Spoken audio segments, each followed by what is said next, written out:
Good morning, everyone. I'm Akhil Rathi from Asit C. Mehta Investment Intermediaries Limited. On behalf of Asit C. Mehta Investments, I welcome everyone for this webinar on navigating the stock capital markets, past experience and current opportunities. So, due to COVID pandemic, we have seen a sharp sell-off in the Indian equity markets as well as in the global equity markets, and we have seen that there's a fear among investors. See what is the future going for the Indian markets and which stocks to buy, what are the sectors, and what is going on the economy side also.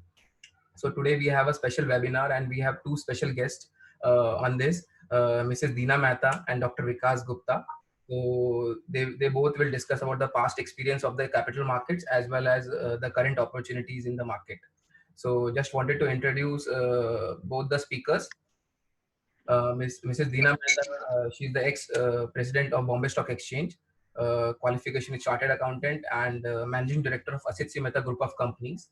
And Dr. Vikas Gupta, he has done his BTech from IIT Bombay and masters from Columbia Universities. So I'll just hand over to Mrs. Deena Mehta. Over to you, ma'am. Yeah, thank you very much, Akhil, and welcome to all our participants. I'm sure all of you are well. That is why you managed to attend this webinar.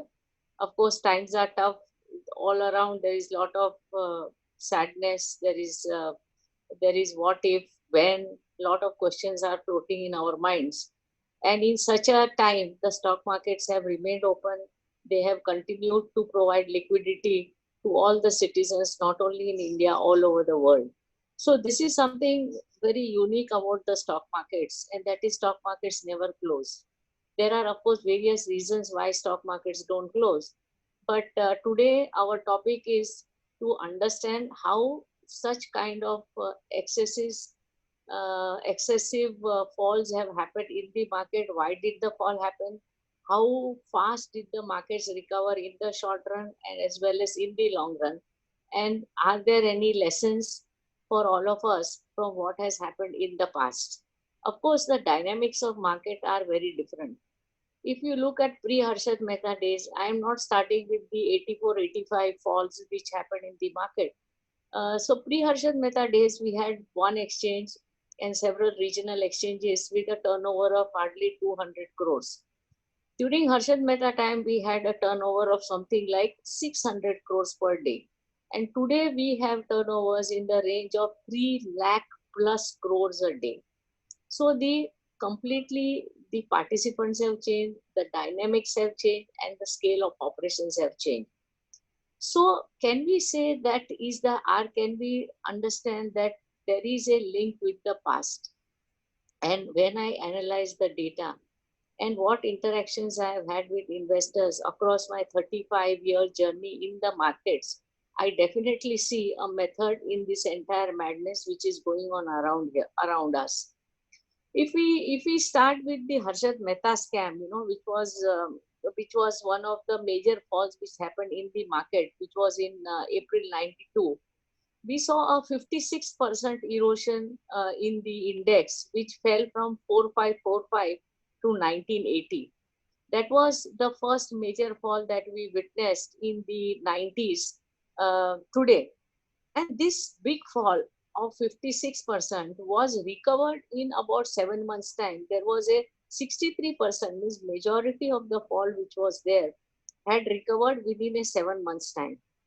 Then we go on to the 2000, 2001. Again, this was the Ketan Parekh time and the dot-com bubble scam which happened.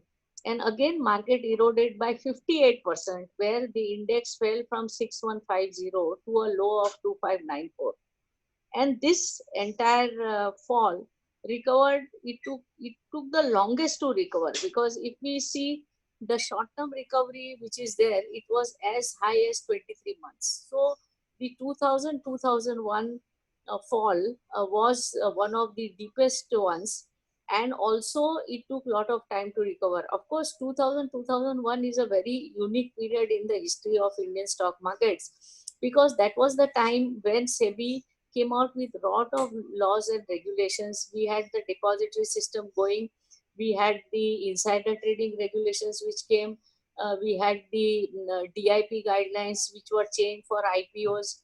Free pricing came. So lot of changes happened in the market, and continuously there were so many regulatory changes that the market took some time to absorb it, and therefore the recovery was not as fast as it has happened in the other period. Then if we look at the 2008, again the subprime crisis, Lehman Brothers falling, here also we had a 64% fall in the markets when the market fell from 7697, from 21,207 to 7697. However, 90% of this recovery, it happened within just 7 month period. And this is what we have witnessed. uh, what happened in US was a major, I would say, shakedown of the entire financial market system. But what happened in our country was that the mutual funds were really challenged. There was a run on the mutual funds, and the government was very active, and they were given lot of liquidity support as it is being given now also. But of course, the industry people are saying it is not as good as it was that time. So we had a very quick recovery of majority, almost 90% of the fall within just 7 months period.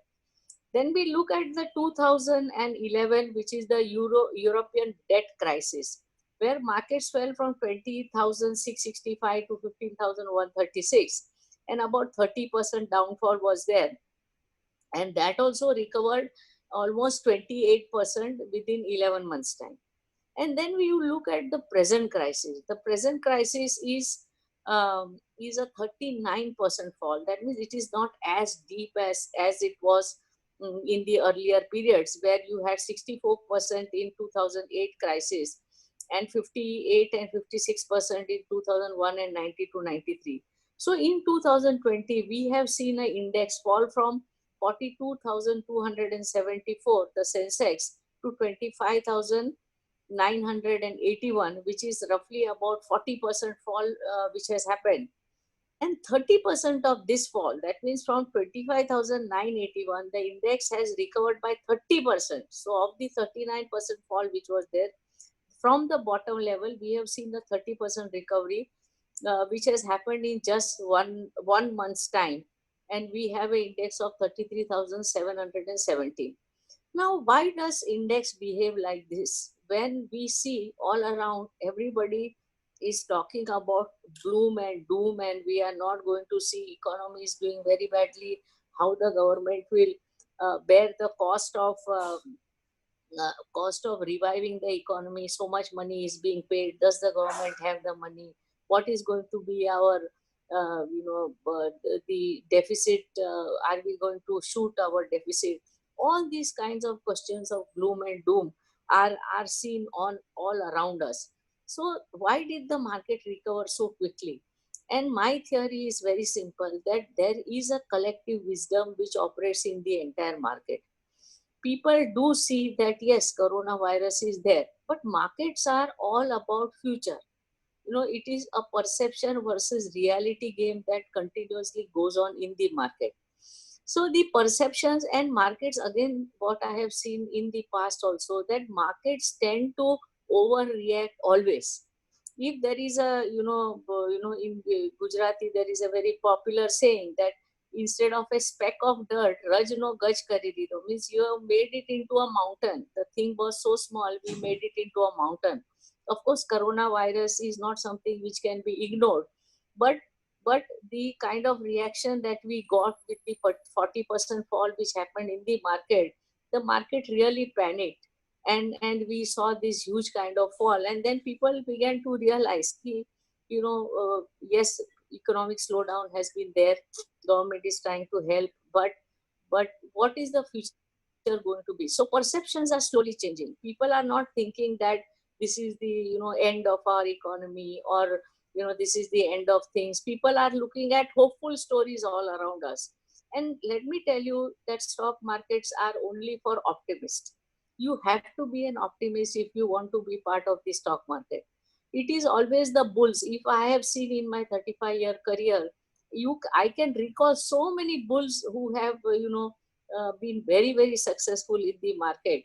but we know of only one bear, which of course Mr. Damani, there was just one bear who really, and there would be some in United States, some bears would be there. But by and large, it is the bulls who dominate the market, and it is the optimism, I would say, which dominates the market. Being a bear, it takes a lot of patience, and I do not think many people have the patience, nor do they have the deep pockets to really stand out when the markets are on a rally spree, and they have the heart to go on paying the losses when markets operate like this. So markets are all about optimism. Markets continuously look for some good story, something good to happen, and then it says that, oh, this current value is lower. If something good is going to happen in the future, then that positive, it gets discounted in the market, and what we see is then a kind of a bull run, or a positivity comes into the market, and people go on buying. And then when that perspective, it meets reality, and when it meets reality, the reality may actually as per the perspective, or the reality may not be as per the perspective. So when the reality is not as per the perspective, then the markets goes down. For example, you look at a company, the company's result is going to have a 40% growth, or you look at HDFC Bank, it is used to giving 25-30% growth every quarter continuously. It has been giving us that growth. So when people are anticipating that growth, two things happen: that when the results come, either the growth comes, then there is no further story so far as that company is concerned. So people who have bought in anticipation of the rise, they tend to sell and they leave the market. Or the results may be bad, then also people will sell and they will leave that particular stock for the time being. So this whole game of perception versus reality, it keeps on playing in the market. It plays at the stock level, it plays at the investor level, it plays at the overall market level, at the industry level. So this game is what keeps the market driving in all times, and that is the kind of perspective that we are seeing when there is a 30% recovery in just 1 month's time that we have seen in 2020. And what is this recovery, what is this phenomenon which is there? And I would call it a collective wisdom in the entire market of all the investors. It is a collective investor psychology which works in the markets. Like I have done over 1000 seminars on investor education, and this is one experiment which, if I document the entire thing, maybe I will get a PhD also. And that is on, investors think alike all across the country, and maybe all across maybe world also. Because this experiment which I have tried in at least over 100 times, and that is, I go to a particular location. I have visited almost 450 districts of India, and if I go to a particular location, and from that location, suppose it is in Jharkhand, if I call up 10 other offices of ours in north, south, east, west India, and I ask the people, what do you think of the market? Then what we see is that there is a collective wisdom and everybody feels the same. So, this collective wisdom continuously operates in the market. If I ask 10 people, 9 people will say that, markets are doing well, markets are doing badly, or markets kuch theek nahi lag raha hai, so hai, okay hai, whatever. So the responses are same. So what we see is that there is a collective wisdom which operates in the market, which defies logic. It is very difficult to really articulate how much of that factor is really working. But what I have seen is that the markets keep going because of this kind of thought process which is there all around us. And if you look at the crisis which have happened and the recovery of the markets which have happened, they all give us a proof that yes, people are thinking clearly in the same direction. So going forward from here now, what do we expect in the market? As I said, 30% of the recovery has already happened in the market. But can we expect, full recovery within, say, the highest period? If we remove 23 months, which was of 2001 crisis, the average period is about 8 months time. So in 8 months, Will we see a full recovery? Yes, if we go by the old statistics, we do see a full recovery within 7 to 8 months time, which is, by Diwali or by December, we should see full recovery. But before that recovery happens, the underground reality, so far as our economy is concerned, and the kind of joblessness and the MSME sector not doing well, all these negative factors, and of course, all of it translating into company balance sheets. Company balance sheets are not going to give us good results. So all these negative factors would push down the index one more time to a lower level before we see another recovery which is happening. So today, as we stand, I see a negative push in the market. When it will come, we cannot say, but definitely with the corporate results coming through, with the GDP and other numbers coming through, with the pain of the economy being put by way of whatever numbers that come before us, we would definitely see another drop in the market. But after that, I would see that once that bad story or that negative thinking goes out of the system and things come to normal, we would see a lot of recovery of the loss which was there in the index fall which has happened till now. So this is my assessment based on the past experience. As I said, the dynamics have changed. But let me tell you that even at the highest levels and even at the lowest levels, we keep hearing on TV, all anchors, they keep on talking, is the market, ready to buy? Other day I was listening to Mr. Ramdev Agarwal, and he was telling, he was being asked that Mr. Warren Buffett's Hathaway, are they buying? He said, no, I have been told that the phone is still not ringing. So if the phone is not ringing, means still the market is not ready to buy. Or we see so many interviews on the TV that market is not, we are not ready to buy, the valuations are not attractive. But let me tell you, at the stock level, there is always a gap between the value and the price. Always there is a situation available in some stock or the other where the value, underlying value, is far more than the price at which it is quoted. And it is necessary to understand what is the value which is there on the table, and if you are paying a lesser price for that value, then that stock is worth buying. So every market, if you look at the index chart, in index chart there are hardly any straight lines. There is always a zigzag or a curve. The line goes up slightly, it comes down, it goes up, it comes down, and that zigzag is the opportunity which is there in the market. It is that constant up and down which is happening in the market is the opportunity of people to invest, to buy, and to sell. So I would now pass on my baton to Mr. Vikas Gupta, and I want him to talk about on this value and price dynamics that exists in the market. So over to you, Vikas, and thank you. I'll be available for questions. I'm around. So if you have any questions, you can type it and send it to Akhil, and Akhil would be asking on your behalf. So thank you very much for your patient hearing. Thank you, ma'am. So if you have any question, you can use the chat option, and then the question will come to me, and then I'll pass on that question to the speakers. Over to you, sir. Thank you, Akhil. So let me start out with how we are looking at this. See, we are value investors, what we call scientific investors. So two things we believe in. So let me share that with you first of all. That future cannot be predicted.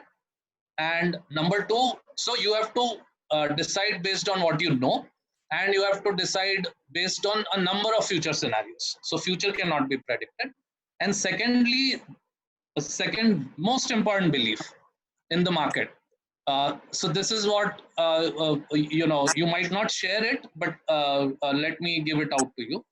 That people who chase alpha end up with risks in their portfolio, and people who chase safety end up with alpha in their portfolio. So this is our belief system. Okay, that if you are safe, if you are chasing safety in a risky market, naturally. So we are talking about equity markets. So you remain in the markets, you invest in the markets with a focus on safety. If your portfolio is safe, at the end of all the ups and downs, you will realize that you have created alpha in your portfolio. You've probably gotten very good returns and even market beating returns. And if you're chasing alpha, which means you're speculating this stock will go up, that stock will go up, and you're playing on that, most likely your portfolio is going to be not only behind the market, probably be a capital destroying portfolio. Okay, so these are the belief systems. Based on that, now second point is how do you invest? You invest based on valuations. Now in the current situation, valuations are a bit tricky. So normally value investors like us, scientific investors like us, we don't care about the macro picture. Okay, we do a bottom-up analysis. We go through the whole markets and we pick companies, analyze one by one, and decide whether it's worth buying or not, based on the discrepancy between the market price and the intrinsic value. Current situation, macroeconomic matters, because now the intrinsic value itself is getting impacted by the macroeconomic. So for example, this is a very different crisis from practically all earlier crises. It's triggered by a health emergency, health crisis. Earlier crises typically were economic crisis or financial crisis, and they could be brought back in. Now health crisis has to be solved with health solutions. And about a month back, we were hopeful that in 2 to 3 months, all this will be solved. We don't know. It could still be solved very quickly, but the numbers are still increasing, infections and all those things.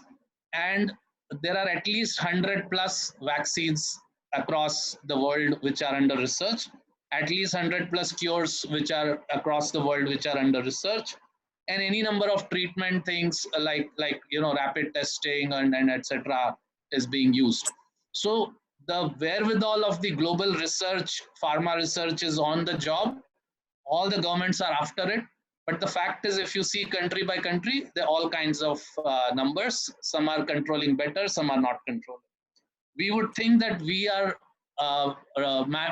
for us, only the Indian numbers matter, which are very much in control. But for us, also the US market matters. A lot of the money flow comes from US, how the market goes up and down. And US seems to be a little bit less in control compared to us. So while the US market is up, we are up. All the indices are up. Okay. So as Dina ma'am said, all the indices went down by about 40% and they're all back up by 30% plus. So that includes mid caps, small caps, everything. So that is not the way to now go ahead. That has already happened. Now the opportunity is naturally on a stock by stock basis. You can't just buy the index or go with the index leaders. Okay, all of that, what has happened, the collective wisdom, that is already in place for the index leaders. So what you have to focus on is the bottom up approach.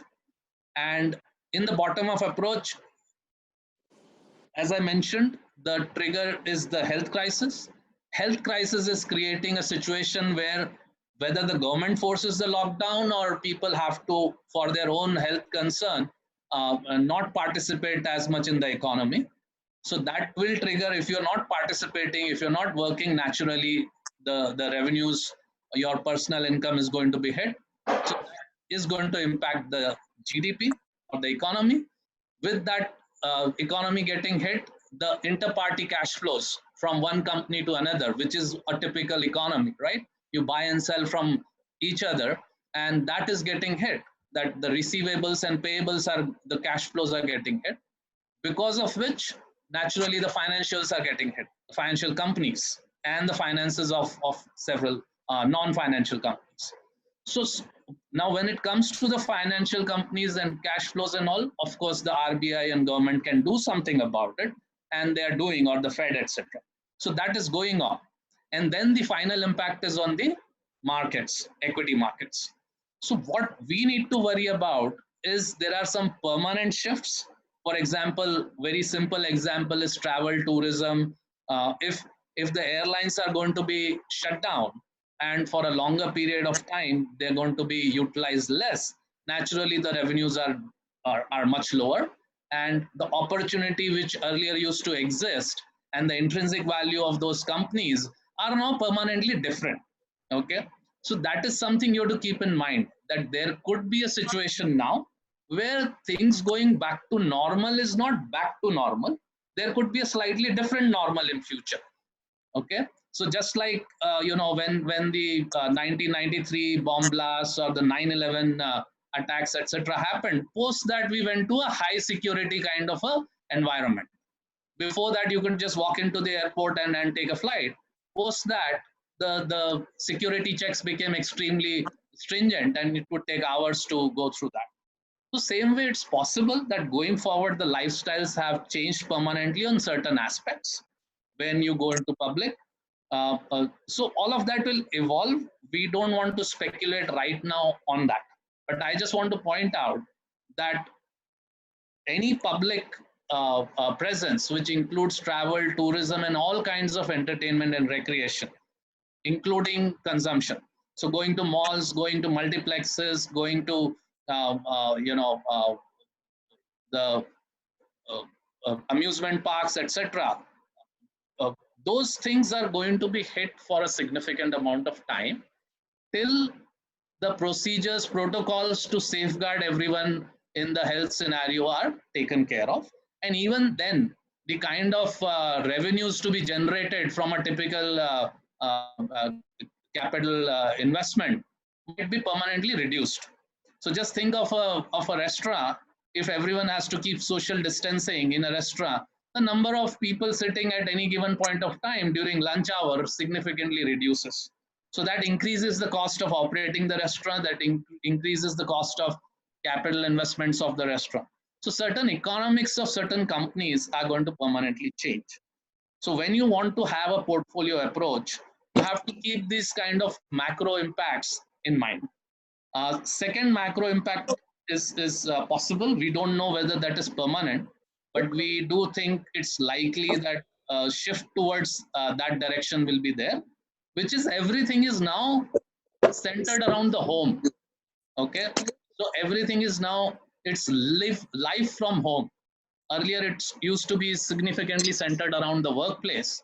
Now everything is centered around the home. So work from home will have much stronger or a much wider adoption. You would have heard some IT companies already say that they're going to shift 70-75% of their workforce to work from home. So work from home, learn from home, which means education. People are still struggling to figure out, the universities, schools, etc., that even when the economy is opened up, how they are going to operate, and in a safe manner, in a safe and secure manner from the health point of view. So it's a very challenging job. So international universities as well as Indian universities are wondering how they will do. And naturally, when there is a problem, there is an opportunity somewhere else. So online learning or online delivery mechanisms, so learning from home is going to be very important.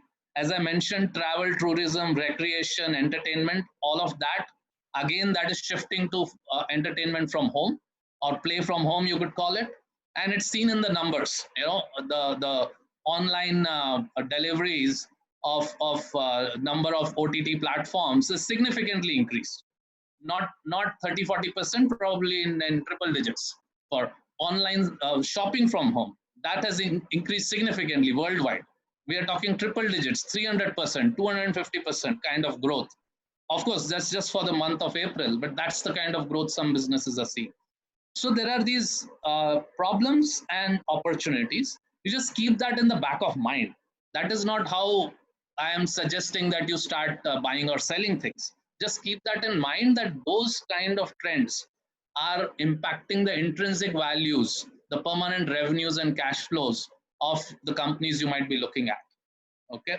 Now let me not spend too much time on this kind of macro discussion.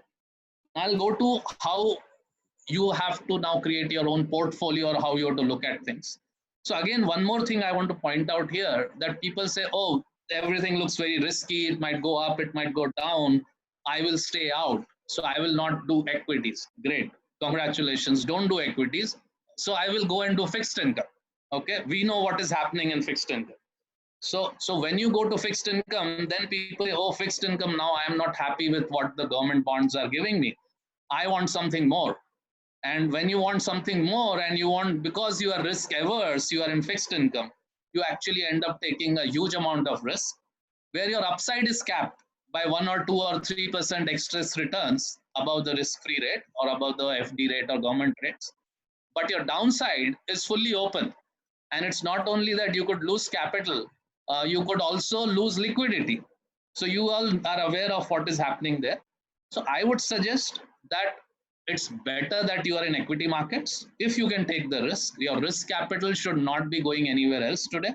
It should be absolutely in the equity markets.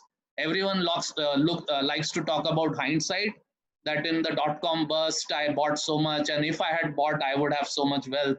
And in the 2008-9 crisis, if I had bought, this would have happened. So this is the time to start investing. Nobody's saying that you invest all of your money today, but you divide it in a number of months.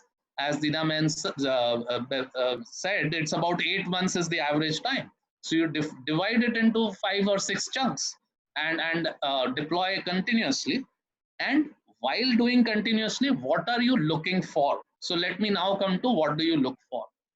So in scientific investing, we divide the markets into 4 parts. One is capital destroyers. This becomes extremely important today. We've been practicing it, so our portfolios are safe from it. But many people in this 30-40% down, they have realized that when they had capital destroyers in their balance in their portfolios, they are in trouble. Okay, that has not recovered, and that is unlikely to recover. So what do we mean by capital destroyers? Capital destroyers, the most important characteristics is weak balance sheets. Weak balance sheets means highly leveraged companies, too much debt. Okay. Second important point is weak operations, that your cash flows and profits from operations is also not very stable and weak. So these are companies we call capital destroyers. Ideally, you shouldn't have had them before. You should never have them. But even if you have them now, that's the time to get out of those. The outlook for them is extremely uncertain. Again, some of them might have gone up speculatively and you will say, wow, I made so much money. My stock went down by 40% and it's recovered by 60%. So I am above that, maybe. But that company fundamentally remains vulnerable. Capital destroyers, at least we in scientific investing will definitely not do. So that's the first group of companies we take out. Second group of companies is what we call capital eroders. Okay, so capital eroders are companies which cannot earn enough on their capital. Okay, so the return on equity, etc., return on capital is much lower than the cost of capital. Here you have to be very careful that even if a company had a reasonable return on equity in the past, you have to apply this thinking and see whether the future revenues are going to continue for that company. And is it going to be a profitable revenue generation for them? Is it going to be sufficient to have a decent return on their capital? Okay, so those are the capital eroders who are slowly eroding your capital. These are companies which look profitable, but they are destroying your capital because they're not earning enough on their capital. So company earning 6 or 7% return on equity is destroying your capital. You should be earning 12-15% on your return on equity in listed companies, okay, or more. And the sustainability of that ROE. So take out the capital destroyers, take out the capital eroders. Now this is something, the third group, what we call capital imploders. This is less to do with the fundamentals of the company and more to do with the price you are paying. So we are seeing a number of favorites, which were favorites 3 months back before the fall and which are back into being favorites. They're all available, very good companies fundamentally, no doubt about it. But lot of them are getting impacted because of this crisis, not temporarily. Some of them will have a permanent shift in the buying behavior of their customers or consumers, and you should definitely incorporate that view that what is that shift. One or two might benefit from it. A lot of them might have a difficult time with the future. So is it justified to pay P's of 50, 60, 70, 80, 90 or 150 for these companies? Just because somebody is classified as essential goods and everyone else is shut down and they're doing very well temporarily, don't incorporate that permanently and try to do an intrinsic value of that and say, oh, I want to buy this. So be very, very careful in the valuations you pay. So capital imploders are fundamentally strong companies but extremely overvalued. So that's the third group we take out. And what we are left now with is fundamentally strong companies we call supernormal companies at supernormal prices. So what are the characteristics of these supernormal companies? Supernormal companies mean strong balance sheets, strong revenues, stable cash flows, and high returns on capital. On top of it, these are companies which are available at a significant discount to their intrinsic value. So where will we find these companies? Where are the companies? So think about it. Some companies have the whole shift, as I said, life from home, work from home, etc. That means your IT infrastructure is a very strong future infrastructure. Earlier, we used to think of infrastructure as bridges, roads, ports, etc. But today, power, etc. But today, IT infrastructure is part of that fundamental infrastructure, and it's become even more stronger post this crisis and the trend of living from home. So work from home requires all of that. Which are the companies which will benefit from that, which will generate revenues and cash flows from that? And this is not only about Indian clients, what about the global? Okay, so that is one set of things you can look at. Second set of things is which are the businesses which are immune or less open to problem even for this year, next year, or permanently.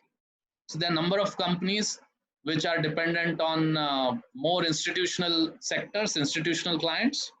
Okay, many of them have huge order books, very strong balance sheets. So the visibility on revenues is very strong, visibility on cash flows is very strong, and they're available extremely cheap. Many of them have very high dividends. Right now, there are a number of companies with high dividends. Again, you have to be careful that which of these companies are going to continue with dividends and which will not be able to continue with dividends. So some of them might have to reduce or stop the dividends temporarily, because if their revenues or their business itself is hit, naturally they can't pay dividends continuously.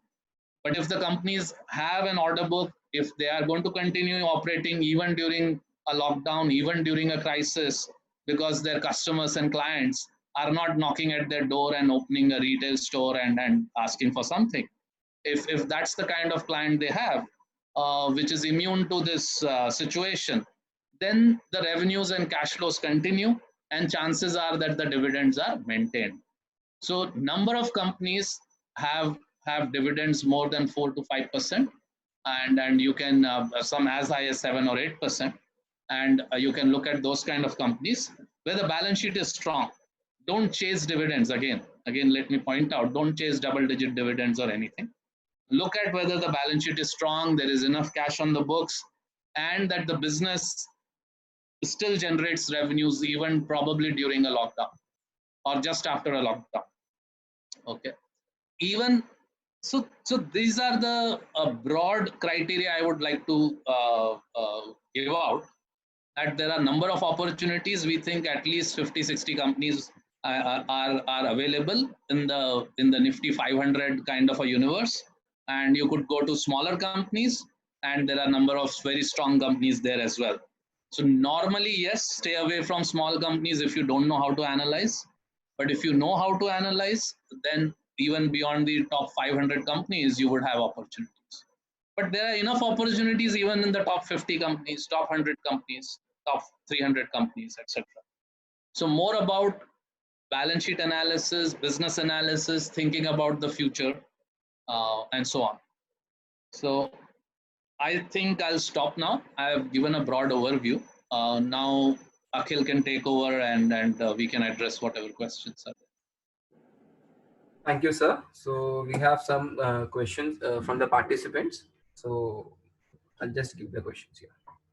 So we have got one question for Dina ma'am. Like based on the past experience, should we invest right now in the stock market or should we wait for next 2-3 months for this coronavirus impact? No, as I have said that the recovery should be happening in about 6 to 8 months time. And see, it is impossible for a retail investor to time the market.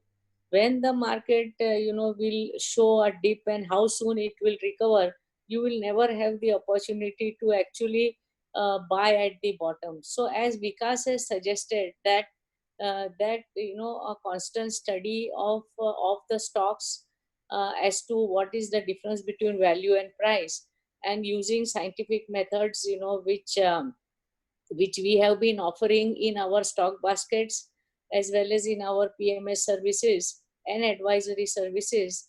So all the opportunities and whatever intelligence that is going into screening of stocks and picking up these stocks, that is available with our company, and going for a SIP kind of approach, that every level you keep on buying, be it a higher level or it a lower level, then in the long run, you would definitely be able to, cash in. Because I have, one statistics which I did not share in my presentation, and that was that the market saw a all-time high after the fall which has happened.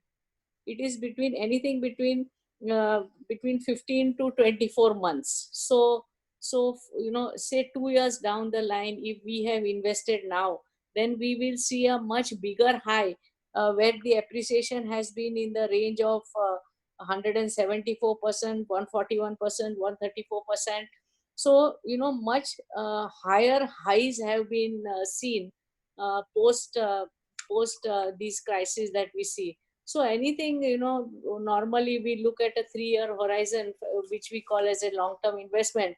But anything between, as I said, 15 to 24 months horizon also, would give you good returns. So every level there is an opportunity for you to buy.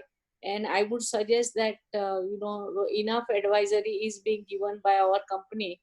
So you could use that for the purpose of making your investments. Thank you, ma'am. So the next question is for Dr. Vikas Gupta. One of the participants is asking, is the time to invest in small cap or large cap, or which sectors you are looking?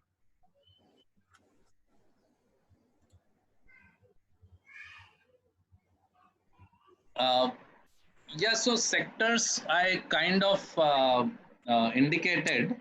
Uh, Definitely, as I mentioned, if you don't know enough, you should stick to large mid caps and the top 3 to 500 stocks, not go below that.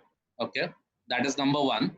Uh, as Dina Ben said, number of these strategies are available on an advisory basis or as baskets, predefined baskets of portfolios directly.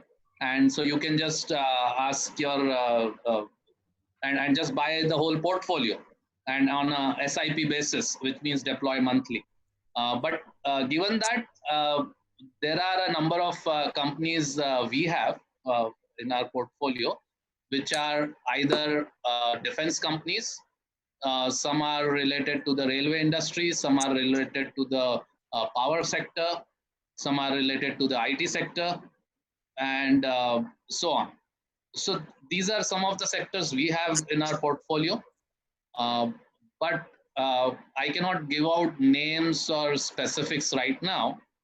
You ideally interact with your advisor and go ahead with that.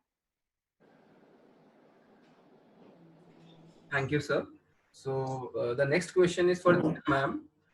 Some participants are asking, should they stop their SIP and should they start their SIP after 6 months or 12 months? Absolutely not. The whole idea of SIP is that on a continuous basis you go on investing. So just because, as I told you, it is impossible for anybody to time the market. So that since that ability is not available with us, we will have to go the SIP route, so that every level we keep on buying. It may be higher level, it may be lower level, but as an average, we would get an appreciation from that level. So closing as SIP is a big no. I would not advise anybody to do that. Okay, thank you, ma'am. So the next question is for Dr. Vikas Gupta. One participant is asking, what kind of stocks should I avoid in this market?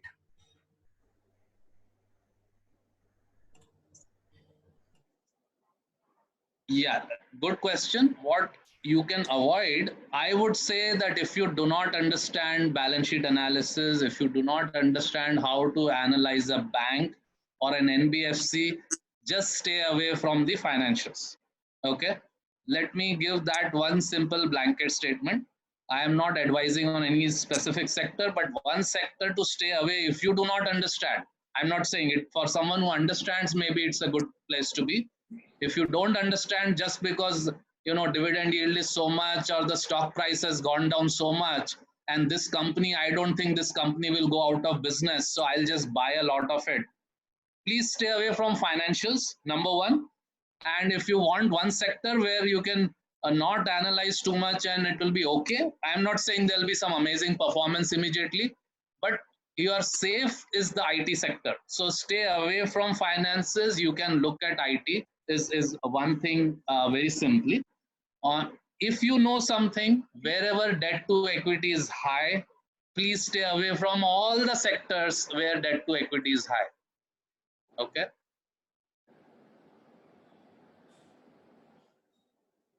Okay, thank you, sir. So one more question. What is the impact of coronavirus on economy?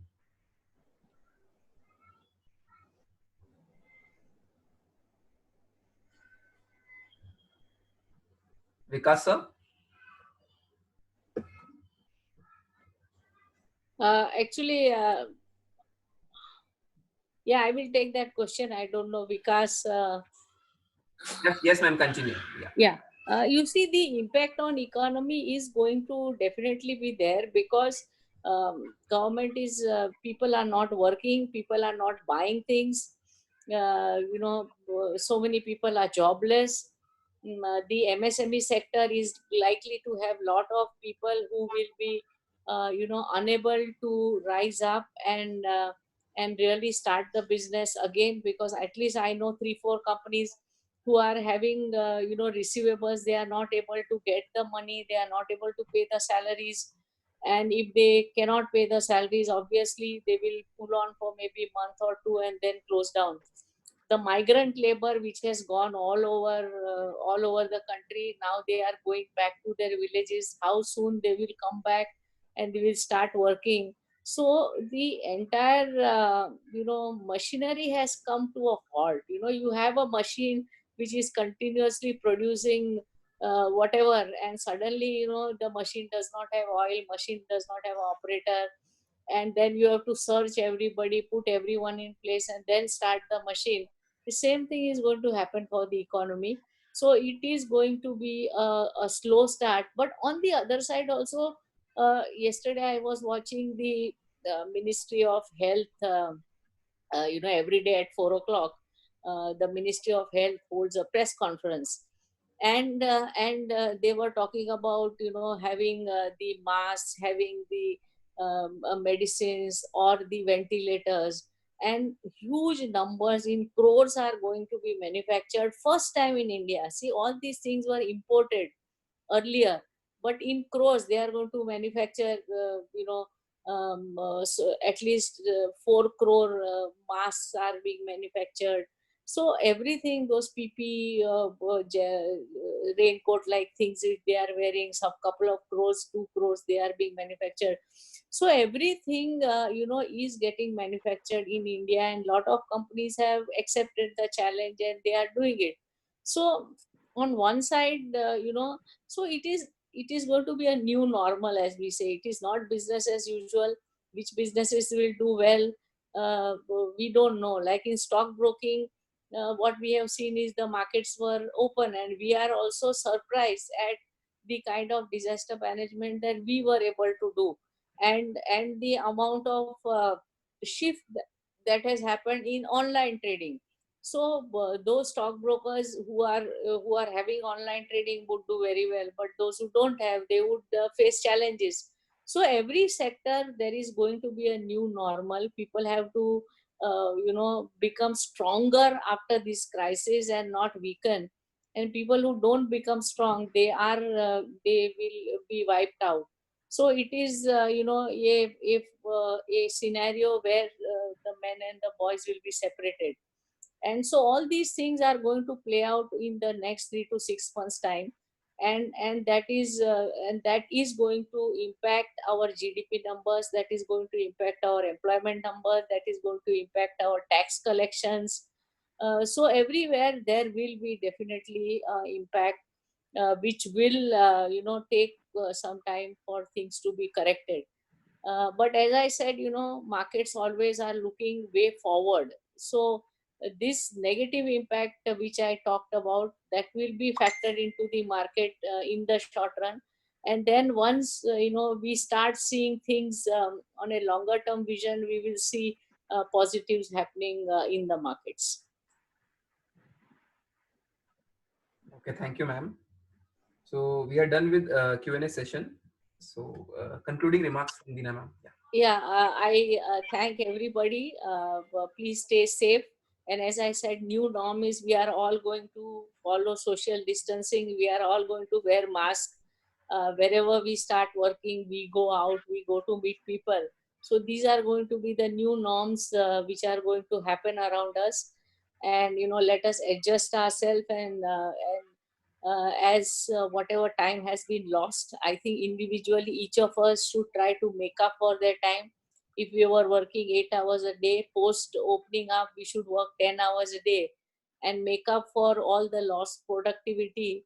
I think that would be our contribution to our own self, to our companies, and to the nation. So stay safe, and I sincerely pray for the health of each and every person associated with us directly and indirectly. Thank you very much. Thank you, ma'am.